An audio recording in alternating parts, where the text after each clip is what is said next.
In this episode, there were some technical difficulties for the last 15 minutes of the show when my microphone sounds a bit tinny. Hopefully, it's not too distracting and you still enjoy the episode. Welcome to Missions Life, where we share resources and encouragement for current missionaries, future missionaries, and those praying for missionaries. Missions can be hard, and we want to help you face the challenges of life, leadership, and ministry. We want your life to bear fruit for the gospel wherever you are. I'm Kyle Ferran, here with my co-host and wife, Heather. Well, welcome to the Missions Life podcast. Today on the podcast, we have Tim Challies with us. And Tim is a husband to Eileen and a father of two daughters who are young adults and one son who's waiting for him in heaven. And he worships and serves as an elder at Grace Fellowship Church in Toronto, Canada. He's the author of many books and a daily blog. So, Tim, welcome to the Missions Life podcast today. Sure. Thanks for having me here. Well, it's a real pleasure. Today, we're going to be talking about your book, Do More Better, a practical guide to productivity. Now, you've obviously written a few more books than that, but we're going to focus our time on that. And the reason I'd asked you to join us in this is because years ago, I realized as I was kind of getting started off in leadership, especially, that productivity is kind of like the glass ceiling. You're not going to go higher than your productivity system will allow, or you're going to neglect your family or your ministry to focus on either one of those two. I really enjoyed reading through your book and had some great practical tips in there, but I loved the focus on the spiritual side of things, where it's not just how to squeeze out every last second for productivity, but have a really good balance there. We'll dive into that a little bit later. But where did the idea or the need for do more better come from? Yeah, to understand the genesis of the book, you'd have to go back into my life a little bit. At the time I began to write it, I was working full-time as an associate pastor of a church here in the Toronto area. And the blog was kind of growing up, and it was becoming really a full-time thing as well. I was being invited to do some speaking, invited to write books, so I just had a whole lot going on. And I kind of came to this growing understanding that instead of doing one thing well, I was doing two things really badly, and really growing in discouragement about it. And so I did what most people do, or did at that time anyways, which is go to a bookstore and just look for productivity books and start reading them, thinking, if I can just get this magic bullet, then my problems will go away. And that tends to be what we do when we realize we're overloaded, we're overdoing it. We want to find quick tips, and the internet bookstores, all of it, love to serve us that stuff. Here are 5 quick tips that'll make a difference in your life. So I went and I bought some of those books and I read through them. They were secular, not Christian books, and they were helpful in some ways. They gave me the kind of tips I was after, but A, they didn't help enough, and B, I really felt like something was missing. And I realized that what was missing was the biblical purpose behind productivity. So I could sort of tape over some of the issues in my life, but I needed to dig a little bit deeper and lay a new foundation for productivity. And as I did that, I sort of arrived at this system that finally worked. And I've been using it ever since. Many other people have adopted it as well. So I can say that it actually does work. And then having done that, then I wrote a book about it. Okay, very good. Now, I really appreciated that you started with the big picture to encourage people to keep their focus on the right things. I think, as you mentioned, that's one of the key aspects that all those other books are missing. Yep. I've read a lot of those books too. So let's begin with your definition of productivity. You say that productivity is effectively stewarding your gifts, talents, time, energy, and enthusiasm for the good of others and the glory of God. So how does this definition maybe reshape the way missionaries should be thinking about their ministry? Yeah, I think in a number of ways. So we tend to have a functional definition of productivity, which is doing more, just kind of gathering a billion tasks and getting them all done.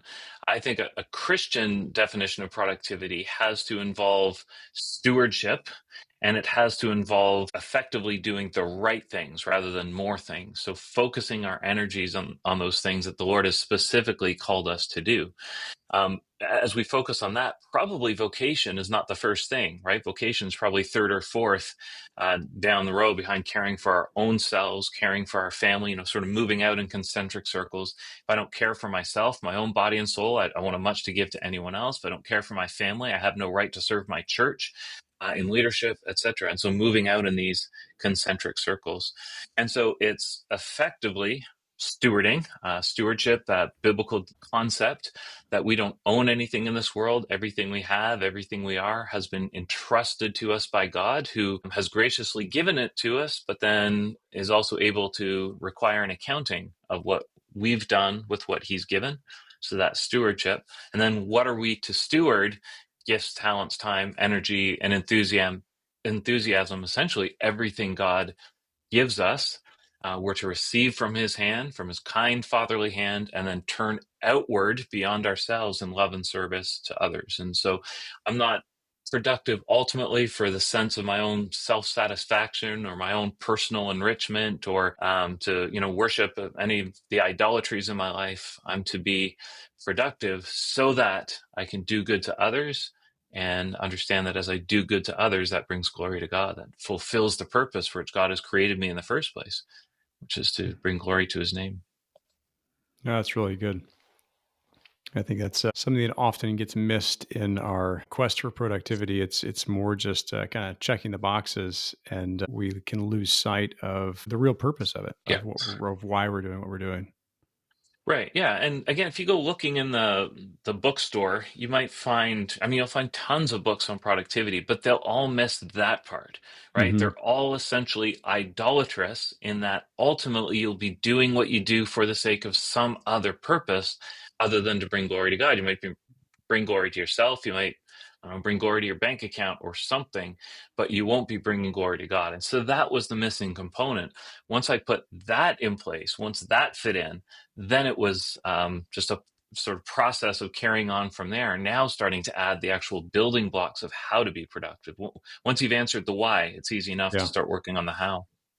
absolutely. It's important too, in the sense that we can't discount it either. We can't just say, well, productivity is not important, because we are to be living for the glory of God. You don't give a well done to a servant that just sat around and was unproductive with their time either. So if we desire to be having a well done, good and faithful servant, we need to be living in a way that it would be getting that reply from the Lord. And so it kind of works two different ways there on that. Is it gives you the reason for the productivity, a right reason, and can help motivate that as well. A lot of missionaries would probably be in the range of feeling overwhelmed, maybe not lazy, but you say that laziness, busyness, and thorns and thistles are all different productivity thieves. Can you speak about how busyness can, even in ministry, can be just as dangerous as laziness? Yeah. So, one of the things we need to do as we work on becoming productive is to figure out what is taking up our time. It might be inactivity or forms of laziness. And of course, we need some downtime. That's good. Jesus was not opposed to rest at all. We're created to need rest. In fact, God ordained that 1/7 of humanity's experience, at least in Old Testament times, would be rest. That's a pretty significant portion. God himself rested. So we need inactivity, but busyness can also fill that void, which is doing too many things or the wrong things or doing things from the wrong motives. I know for me, busyness is usually just a sign of fear of man. I've said yes to too many things because I'm a people pleaser. And so I'll say yes to all sorts of things in this desire to find meaning or purpose in other people's words of affirmation. But yeah, so you have these two extremes. Humanity is very prone to falling off the horse on one side, climbing back on, and falling off the other side, as Martin Luther described Hmm. us. And if we're not lazy, we can be too busy. And then what can happen is those things can actually start to work together. You're lazy for a time, which means now you're super busy trying to catch up for all the time you wasted. And then you burn yourself out and you're back to laziness. How much better to find your purpose, to know what God has called you to do, to focus on those few tasks, than to joyfully accept the limitations of your humanity and to take times of dedicated, set apart, planned rest. We need that rest as much as we need the activity. We glorify God in our rest, in our lack of work, when it's done properly and within his plan for us. Yeah. Rest takes faith because It by does. resting, we're saying by our rest, I'm trusting, just like the Hmm. Israelites, I'm trusting that God's going to carry this through. And it takes a lot of faith to be able to stop working, Yeah. just as much as it does to work in the strength God gives to us. I think some of us, especially if we're involved in work that is intrinsically good, we can feel that more work is somehow better or working all the time. So pastors can fall into this, missionaries can fall into this. What I do feels so important that I ought to do it all the time, that if I take a rest from it, I'm somehow failing the Lord, as if God absolutely needs us or anything else. But we do need to be careful when we're involved in that kind of ministerial work, ministering the gospel, ministering to people's needs. I think there's a special temptation there to work all the time versus if you think somebody who's in a job where you clock in at 9, you clock out at 5. There's probably not the same temptation to overwork there. You can still fill your life with the wrong things, but I just think in knowledge work, ministry work, there's a special temptation to just keep pressing on, plowing on, and we sometimes hear even our heroes almost bragging about how busy they are, how little sleep they get, or all that they accomplish in the middle of the night, or how few vacations they have with their family, or all of that. So we need to be careful that we don't make vice into virtue. Yeah. That was a big struggle for me when we first started off in missions, just because you can always, do more and you can do more and you can do more Hmm. until you can't. Yeah, And then God's like, hey, we're going to hit pause right now because yeah, your body is done and you need to be able to yeah. rest. And so I think a lot of that is really rooted in pride that we like to be able to say, oh, I'm so busy. It's kind of like Yeah. this badge of honor. Important people are busy. Non-important people, Yep. as our viewpoints is, at least often goes, is that they're not important. But when you look at the pace that Jesus carried through his ministry, he would often go away to a quiet place, and Yep. so we see a different pattern there that we can emulate and follow after, and just rest in God's work, not our work, to be able to Agreed. do what needs to be done. Yep. Another interesting thing you mentioned there, though, is you also mentioned the thorns and thistles. And this is something that often gets forgotten, especially in all the other productivity books that are not Christian. But the thorns and thistles that we deal with on a day to day are the problems in work and ministry. Could you unpack this just real quickly for us? Yeah, we live in a world that's hostile to us and especially hostile toward our kingdom purposes. The Lord said in Genesis that one of the consequences of humanity's fall into sin is that there would be thorns and thistles, that there would be these enemies. We think very literally, Adam being a man who tilled the ground. No longer would the crops just grow and thrive, but now there would be thorns and thistles competing with those, trying to choke the life out of the crops he was growing. Metaphorically, that applies to each of us in different ways. And so I, as a writer, am constantly battling pain and fatigue and distraction and so many other things that can impact my ability to write. Not to mention just the ones that come from within my own sinfulness, the overcommitting and being too much on the road so I can't be in my study, all of that. Missionaries will find their own thorns and thistles. Just whatever it is we do in this world, there will be competition for our time, our attention, all of it. And we just have to learn how to deal with those things and not expect they're ever going to go away on this side of glory. Absolutely. Even down to our, computer problems, whatever work we're doing, there's going to be problems. Yep. And that is just part of life. A little proverb that's been really helpful for me the past few years is a Haitian proverb that says, behind mountains are more mountains. And just the reminder that there's going to be problems, but if we expect them, it allows us to prepare for them emotionally, spiritually. But if we're just expecting easy roads the whole way, we are going to have problems. So just changing those expectations in our lives really, really helps. It changes us. It doesn't change the problem, but it changes us, and it Yeah. can allow us to endure so much more. Yeah. So one of And One of the tricky parts of it all is that sometimes the tools we use to accomplish good things, and I expect we'll talk about this more, also bring thorns and thistles with them. So they give with one hand and take away with the other. And so, yeah, often the things that we love the most or depend on the most are also the things that take the most from us and harm us the most. It's a baffling world, just how deeply the sinfulness of humanity has infiltrated everything in Hmm. this fallen world. Absolutely.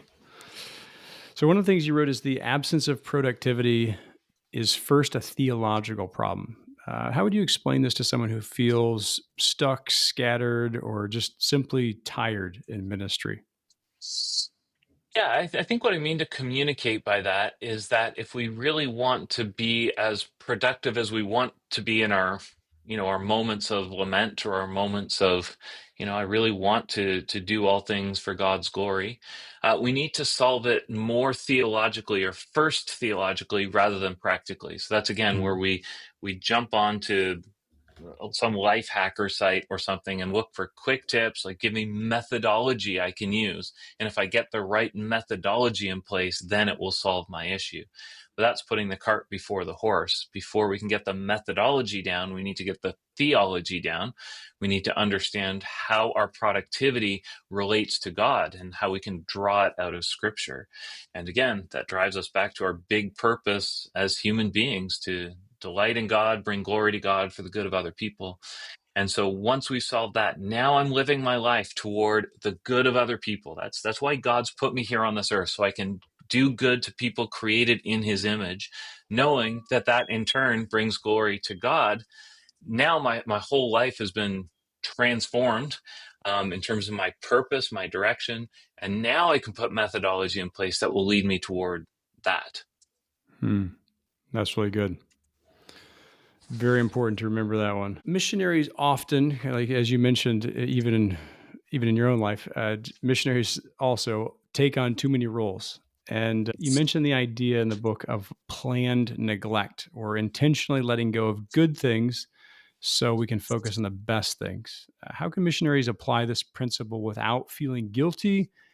And how does defining our responsibilities help with that? There's that little phrase, you're only human. And that is a phrase we need to really, really believe in, to know that God does not call us to have the capacity of somebody who's infinite like he is, or to have the knowledge of someone who's omniscient like he is, or to have the abilities of someone who's omnipotent as he is. We need to understand who God has made us to be, that we can succeed at very few things because of our God given limitations. Even before our fall into sin, we were not created to have infinite capacity. We are little low beings who are intrinsically weak. So we need to understand that and grant ourselves grace to not be good at everything, to not be able to accomplish everything. In fact, when we look back on our lives, in our deathbed moments, we'll see so much we could have done but we're not able to do, things we wanted to do, but we're unable to do, and hopefully things we could have done but chose not to do because we were focusing on just those few things that we can do well. So questions we should be asking all the time is, how has God gifted me, or what talents has God given me, and how can I best deploy those? What talents has God not given me, or what passions has he not assigned to me? Well, then probably I can shy away from those. Now it can be difficult because we tend to think that there's certain passions or giftings all of us should have all the way, and we idealize certain people with certain giftings. But no, taking an inventory of who God has made us to be, as identified by gifts, talents, passions, enthusiasm, all that kind of thing, just understanding who we are, and then thinking, how can I very personally deploy these things for God's glory? That's a question that involves removing as much as adding, taking things away so I can hone down to those areas where I can bring specific value. When it came time, I mentioned earlier, I was full time at church, full time writing, and it was killing me. I mean, I was killing myself. I was tired. I was burned out. I was putting on weight. I was not in good condition, and so it came time to say I need to neglect something, or Mm, remove something from my life. So the main question I asked was, what does God seem to be unusually blessing? I thought, well, there's lots of associate pastors in the world. I think I'm doing okay, but I could see lots of people who could fill my job as well as I do or better. How many mm, people tried writing on a full-time basis and have been able to do it? Very few. So it seemed then that God seems to have his hand of blessing a little bit more on the writing side than the pastoral ministry side. So that helped make that decision. Then I'll dive further into that.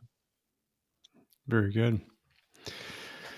I heard a quote: "There's enough good things to keep us busy 26 hours a day. Our Yeah. job is to focus on the best things." And I've always found that very, very helpful reminder that, you know, as someone else has said, you can do anything, but not everything. Mhm. We have to be able to define our limitations and to look and see where God is blessing us. Even like Paul said to Timothy, fan into flame gift that you have, and so that's going to take a bit of focus and a bit of cutting out some things. We need to be able to have that kind of focus, to have the energies that we need to do what God's called us to do. Yeah. So, Yeah. So there's these parables Jesus gives us about the distribution of talents to the servants. We, at least in Western culture, modern Western culture, grow up steeped in this idea that you can do anything you want. But isn't it interesting? There was one servant who got one talent, and one who got two, and one who got five, or however it goes. We all have to think we might be the one talent person. We might be the two talent person. We might be the one to whom God, in his grace and his mercy and his kindness and his distribution, has just given us less to work with. So we can idealize the people who might have been five talent people, the ones to whom God assigned a great measure of gifts, talent, time, whatever it is. Some of us are just weak and broken and not as smart and not as able, and so we don't need to be those other people. We need to honestly assess who we are, what our limits are, what our capacity is, what our ability is, and just deploy that. God doesn't expect the one talent servant to make a return of 10 talents. He expects them to make a return of two, right? And that's mhm. okay. So we've got to free ourselves to think biblically about this. Yeah, we're responsible for what God's given to us, and to trust Him to do what He wants through us. Mhm. You also mentioned in your book coming to the idea of tools, that tools matter, and you give a really clear system in the book of a few different tools you recommend. Could you share just an overview of the key parts to the system, the task management, the scheduling, and storing information? And obviously, some of that's probably changed over the years as tools continue to develop, but having that framework can help people to move forward with that. Yeah, so I think productivity, at least the system I lay out, depends upon the use of three different tools. The one tool is your scheduling tool. You would probably know it as a calendar. The purpose of that tool is to understand the time that you have and how you can apportion that time to different things. So it's a handy way of looking at time on a calendar. Where do I have availability? Where do I not?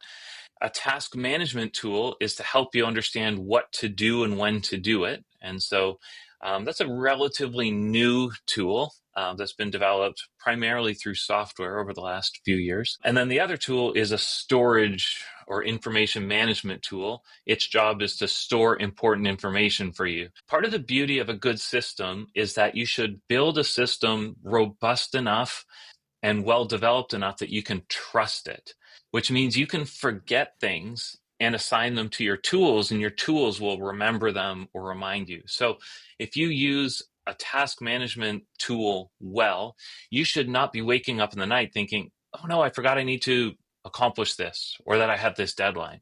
You should be able to entrust that to a tool, and the tool will remind you, just as a businessman might have an assistant or something he entrusts to him or to her his calendar, and that person reminds him, you need to be here at this time. You want to use your task management that way. Your scheduling tool, calendar, it should remember when you have appointments. It should remember when you have meetings. You can completely forget about it. I had completely forgotten about this interview until one day before my calendar reminded me, so I could look at the show notes, figure out what we're talking about, and then 10 minutes before, go to your computer. I didn't need to remember that, and nothing was lost. I entrusted it to my system. My system reminded me. And then same with documents. I don't need to remember what this loyalty number is or how much I earned last year or any of that. I can entrust that all to a tool. When I need that information, I can just search in my tool. It will gladly remind me of it. And so entrusting information to your tools so you can forget it and then use your mind to do better things. Some of the uniquely human functions. I think that's when you've developed a good system. Each part of these is obviously essential. Any tips that you have for each of these as a starting point with those? Yeah. When I first developed this system, those tools did not exist within most operating systems. You had to go out and get those tools. In the last 8 or 10 years, every whatever you use, Android or Mac or Windows, whatever it is, they've developed those tools within them. And so those tools are freely available. I'm a Mac user. So back then I used to use external tools. Now everything's done within the Mac software. It works great. I just entrust everything to that. So there's no extra cost now, and they all work really nicely together because they've been developed by the same creator. So, all live on the same system. I think the key to it is making sure you're using the right tool to do the right thing and not using the wrong tool to do the wrong thing. And so you shouldn't use your calendar to remind you of tasks, for example. A calendar is, what can you set in this specific time? What appointments or meetings do I have? Don't put your tasks, book deadline today. That's not a calendar item, that's a task. So put that in your task management software. So figuring out how to use your tools and how to use the three of those tools in harmony, that's where the power of the system really ramps up. Oh, that's good. One of the things that's really important is being able to break things down into steps.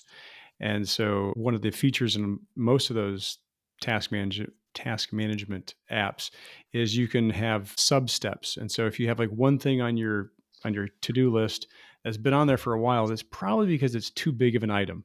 Yeah. And so you need to go in there and click on it, and then you can add all these different steps below that and even organize them in the right order that they need to be done. And that's been extremely helpful for me in kind of almost like a self-coaching, like, okay, what are the steps I need to do to be able to make this happen? And then you can just check them off then too as you go through that. And there's different ways to do that, but that's been a very, very helpful one for me for those bigger tasks to be able to use those management tools to help work through them. Yeah, it's important to distinguish between something like a project and a task. Writing a book is not a task, it's a project. And a project is made up of many different tasks. Write introduction, write chapter one, write chapter two. It might even get more granular than that. Research chapter one, Hmm. etc. So yeah, there's a lot to be said for that granularity. And there's just I don't know why God made us this way, but there's just some satisfaction that comes in ticking off those check marks and tracing your progress that way, rather than just one big thing, a whole year's worth of work. You get to check one checkbox. It's not that helpful. Yeah. So you can use the task management tools as a way to encourage you along to be able to check those things off as you go. Yep. So yeah, most people I meet are drowning in email. Do you have any tips for email? Maybe in the book you'd also had the mailbox illustration. If you want to share that, you can. But any good tips you have for people? Yeah, I think for most of us, we have two modes with email, which is obsession or just ignoring it altogether. And neither one is really that useful. I think most of us do well to develop some kind of a system for email. And usually that would involve logging into your email at certain times and then doing something with every email that's in your inbox. In that way, if you think about your physical mailbox, it would function somewhat the same. You go to your mailbox. I don't know about you. I go at lunchtime every day. I go once a day and I do something with every letter that's in there. I don't take them out, open them, put them back in because I'm going to deal with them later or something. I check the mail. I do something with every item of mail in there, and then I finish checking mail. And I think we would have a healthier relationship to email if we all functioned that way. That said, that's extremely hard to do, and I have nothing but sympathy. And in some vocations, you need to have email open all the time, etc. And I haven't even gotten into instant messaging and the rise of WhatsApp all over the world, at least outside North America. So there's There's a lot Yes. of issues that come with this constant inflow of information now. But somehow developing some kind of a system, at the very least, maybe turning off some of the notifications or interruptions that come, can be tremendously helpful. But if you are to develop a system, I would say make it a system that turns off notifications, checks email at sporadic, planned intervals, does something with every email, and then shuts it back down. Even if the doing something is just pushing it off till another time, just make that decision. Yeah. Well, I love that illustration there because it's so true that that's how most people in the world handle email. It's you Yeah, mentioned exactly. WhatsApp, and that's I know in my conversations with especially other regional directors around the world, that one is a huge one. It took me a few years to kind of figure out okay, what do I need to do with this because the difference with the email and WhatsApp is that a WhatsApp or iMessage or Facebook Messenger, it pops up. If you read it, it disappears and it gets buried into like this massive pile. And so there's two different ways I've found to deal with it. And you may have some other ideas, but one is if I wait till I can actually have time to look at it. So that's one way.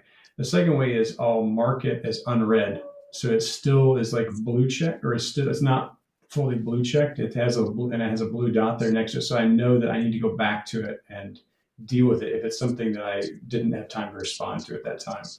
And then I guess the third way was to use the task management tool. And I'll put a reminder on my task management tool. It says, respond to WhatsApp from Jim. And because otherwise I was losing the messages and where I feel like I had to respond right then. And when you have people messaging you from all over the place, it can be a bit complicated. So, Yeah. do you have any, in your experiences, do you have any other suggestions that would be helpful for people that are in the WhatsApp tsunami? Yeah, I mean, I think we've become victims of WhatsApp or iMessage or whatever it is. Again, I know amongst missionaries in the developing world, etc., it's largely WhatsApp. But we've become victim of it in that it wasn't created to do what we're using it to do. I don't think it was ever meant to be a very serious tool for doing business or carrying out ministry. It was meant for casual chats, and yet here we are using it in that way. And so it's not really well suited, so either we need to get rid of it or we just need to adapt to it. And I think what you laid out is a good series of adaptations. Um, what I would want to say is I don't think it's wrong to say you're going to use it on your terms, not on the other person's terms. Parents probably learn this with their children. There's this expectation that when you send an instant message, you get an instant reply. I don't know about you. I have a lot of respect for people who say, you know what, I check once or twice a day. I'm not going to be held captive by this software. I'm not going to allow myself to be formed by my tools. I'm going to own my tools. And so just refusing to answer everything right away, I think can actually be healthy. Just I'll check in a couple times a day. I'll send off messages, and then I'm not going to look at it again. I don't think there's anything intrinsically wrong with that. There may be cases where your boss says you have to, fine. But just generally speaking, we need to own our tools instead of being owned by them. Our tools have ideas or ideologies baked right into them. And the idea or ideology at the heart of WhatsApp is instant, instant, instant. But that often doesn't fit with a well organized, well led life. So, yeah, I just think being careful there, not allowing our tools to own us. We use the kind of the same principle with our email as that is, in the evenings and things like that, where we cut it off and also do what you mentioned of those chunks of time where you do it, but it's not feeling like it owns you. And that's a very, very helpful, freeing thing because it can become overwhelming. Another part of your system you mentioned are daily and weekly planning times. Could you share just a little bit about why those planning times are important? Yeah, if we don't own the whole process, we'll only ever be reactive. We want to be proactive in what we do. And that means somewhat regular intervals. Doesn't need to be once a week or once a day or once a month, but at, regular intervals. We need to kind of look at our lives and say, what do I need to add to it or take away from it? And, specifically, am I serving in the way God means for me to serve? There's people in this world God specifically calls me to serve. Am I serving them? How am I serving them? Am I doing what's right before the Lord on their account? And so, just taking those times to be proactive instead of only reactive, I think pays really significant dividends and really honors the Lord. That's been one of the biggest helps for us in our ministry is taking those times to really think through it, because it does take time to think and to plan. We found that we have to plan, because if you're just living reactively, the big things aren't going to get done. Like that illustration of the jar with the sand and the rocks and the water and all that. If you start with all the little things and you're not really planning for those big things, you're not going to fit in those big rocks. There just won't be any space left after you fill it up with all the emails and reactivity that we do. So you have to really plan ahead to fit those big things in that are really important for you. Yep. Yeah, exactly. So one of the things you encourage for people to plan is to plan surprise and delight. Why do you think this mindset's important for those that are serving in ministry? There's ways of coldly carrying out your duty toward the people God calls you to serve. There's also, and I'm a big advocate of duty. Just I think that's a term that Christians used to use a whole lot more. You wanted to be dutiful, and that was considered good. Now we consider dutiful something that's cold and drab, but I don't think that's necessarily right. So we ought to be dutiful toward the people we're called to serve. But I think we can also really try and delight them, and which is maybe going a little beyond duty, just to try and give them things that are delightful to them, that bring them joy. I think especially if your children, you can be dutiful towards your children, and that's good. You can take them to the park and make sure they're clean and fed and all of that. But being really delighting in them and showing your delight in them through the way you care for them, I think that takes a little bit of proactivity, and then really does just go a little bit farther in your obligation or your love toward them. So I encourage people just to think about, how can I show my delight in the Lord, express in delight for these people and delight for the task He's called me to. One of the things you remind readers is that you do not exist to get things done. You exist to glorify God by doing good to others. So, how would you encourage a missionary who may be discouraged by unmet goals or a lack of visible fruit? One of my old theological mentors, he's a guy who lived and died a very long time ago.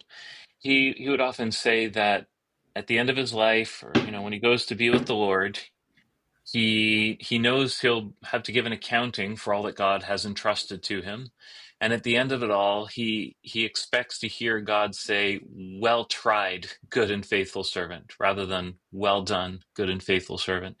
The fact is, most of us will not accomplish nearly as much as we want. And usually that's because we're aiming for things God doesn't mean for us to accomplish, right? We've set our sights on the wrong things, or we've assumed that we're much more capable, much more able than we actually are. And so, yeah, being willing to try things, being willing to put in the effort, um, being willing to be okay with unmet goals or fruit that doesn't become visible, because that's not what we're doing it for anyways, right? We're at the mercy of God. He's the one who's got this big plan laid out for us. Of course, we want to maximize what God has given to us, but none of us will ever be perfectly content with what we accomplish, because um, yeah, by the time we die, the Great Commission will still not be fulfilled. There will still be lots of sin and evil in the world, and so of course we won't be perfectly content. But neither does God mean for us to be. True contentment, full contentment, does not come on this side of the grave. We shouldn't expect it to. So we can still live a meaningful life and a God glorifying life, even when our goals are unmet and there's not much fruit visible. Yeah, I think just reframing that goal of that we exist to glorify God by doing good to others, it changes our goal in such that it can help us to find that fulfillment and even the little things that we're doing, saying, you know what, my goal was fulfilled for today. Like, even though I didn't check off everything on my to-do list, the primary aim of my life was fulfilled because how I did things was glorifying to God. It was benefiting and helpful to other people. And so it's not just what we get done, it's how we get it done that is so important for us to remember. And Yeah. and our goal is not, like you said, not getting things done. It's pleasing God. So what is pleasing God? It's how we live our life. Are we living in a way that is honoring to Him? Are we walking in humility, in holiness? Are we walking in faith? We're doing things in a way that He gets the glory and praise for it by living a life that honors Him. And doing that, it changes our definition of success. And so it allows us to find satisfaction and success, quote unquote, in how we do things rather than in checking off what we think should be done. And it can give us just a deep satisfaction because we know that we're doing all that God has called us to do, and we're being all who God has called us to be as well. Yeah. Yeah, exactly. Well, before we close, is there one final encouragement you'd like to leave with listeners who'd like to be more productive with their time that God's given to them? Yeah, I think maybe just to circle back to close to where we began, which is just the understanding or the importance of understanding that you need to lay the right foundation, that there will always be this temptation to go for the quick fix and to go straight to methodology. Far more important to start with theology. Why did God make you? What does God expect of you? And from there to build methodology, because then I think you'll be laying on a foundation strong enough to actually support methodology. Methodology matters, but first get your theology sorted out, figure out who you are, why God has created you, and then I think you'll be in much better shape then to create a method that will last. No, that's really good. Thank you so much, Tim, for taking the time today to share with our listeners some really practical things that can be helpful to them. Where can people find more of your writings and the things that you're working on that they can follow you on? Sure. The main place would be challies.com. That's my website. Or, if you go to any of the major social media platforms and just type /Challies, you'll probably come to me, Facebook, Instagram, X, and so on. But challies.com is the main thing. I post articles, book reviews, links to other websites there daily. So there's always something to interest you and hopefully something to inform you. Sounds good. Well, we'll put a link to that in the show notes as well as to your book as well. And encourage our listeners to check those out and find some helpful ways to increase how they serve the Lord in the way that they minister. So thank you so much for your time. All right. You're very welcome. Well, that's all for this show. And we want to thank you again for spending your valuable time with us today. If you enjoyed this episode, please consider taking just a moment and giving us a great review. Your review will help people find the podcast and allow these resources to encourage more people. If you took something valuable away from this episode, please share it with someone who would enjoy it. If you'd like to find the show notes, blog posts, and free resources for ministry and leadership, as well as some information on my book, Overflowing, visit kylefarran.com. That's KYLEFARRAN.com. Hope to see you soon on a future podcast.